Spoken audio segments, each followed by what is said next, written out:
In today's class, we have a fascinating problem from matrices. That is, if A is a skew symmetric matrix of order 2 and BC are matrices of 1, 4, 2, 9, 9 minus 4 minus 2, 1 respectively, then A power 3 BC plus A power 5 B power 2 C power 2 plus A power 7 B power 3 C power 3 and so on plus A power 2n plus 1 times B power n C power n is. So that means they are asking which type of matrix. Is it a symmetric matrix or skew symmetric matrix or identity matrix or none of this? So we need to find out this. First, what they given A is a skew symmetric matrix. If A is a skew symmetric matrix, it is nothing but A transpose equal to minus A. We know this. And also what they given BC matrices, which is 2 by 2 matrix. So if we do product of these two, then it is going to get 9 minus 8 minus 4 plus 4, then 18 minus 18 minus 8 plus 9. So it is nothing but 1 0 0 1, isn't it? So it is nothing but an identity matrix. Now what we got, if we do product of BC, so we are getting identity matrix.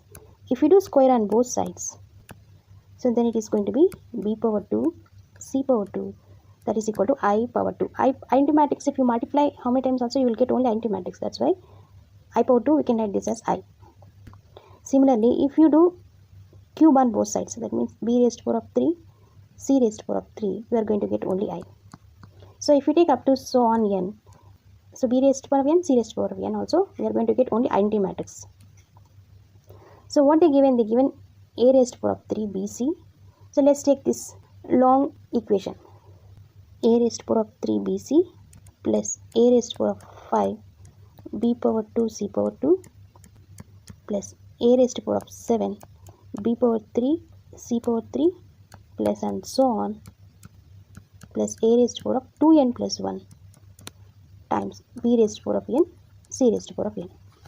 So just now we found BC, the product is, which is identity matrix. You can simply write this as I. And here also B power 2 and C power 2, instead of that you can write as identity matrix. Here B power 3 and C power 3 also we can write I. Similarly, the last term also we can write I. So from all these terms we have a identity matrix as a common. So let's take identity matrix as common. So we can write this as A raised to power of 3 plus A raised to power of 5 plus A raised to power of 7 and so on A raised to power of 2n plus 1.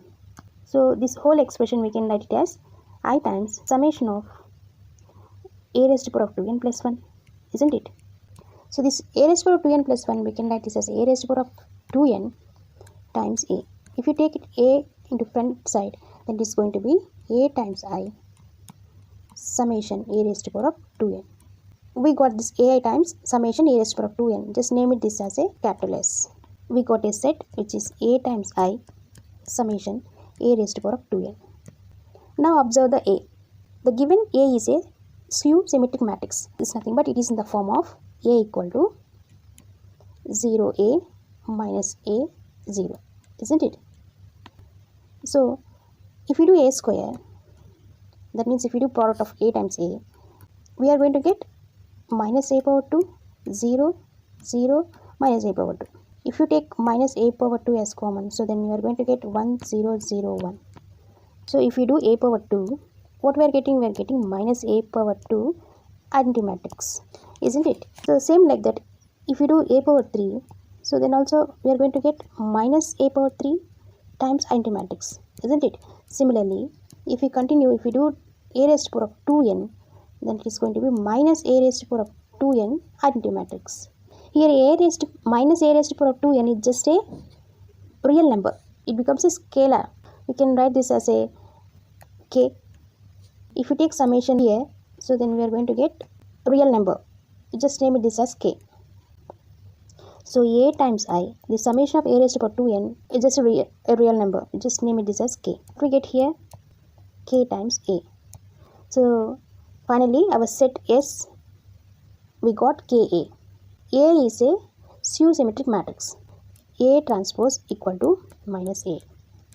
Here what we get our set as KA. So how can you find out this set is a symmetric matrix or a skew symmetric matrix or identity matrix? If this set S satisfies this skew symmetric matrix condition, then we can say that this set is a skew symmetric matrix, isn't it? So that's why I'm going to take S transpose. if I take S transpose on both sides, we are going to get S transpose equal to K whole raised to power of transpose. So K is a scalar, so we can write this as K times A transpose, and the given A is a skew symmetric matrix. That means A transpose is nothing but we can write this as minus A. So instead of A transpose, we can write this as minus A. So it is nothing but minus of Ka. What is Ka? K is nothing but our set S. So instead of Ka, we can simply write this as S. So S transpose, that is equal to minus S. So finally, our set satisfied this skew symmetric matrix condition. That's why our set is a skew symmetric matrix. That means option B is the correct answer.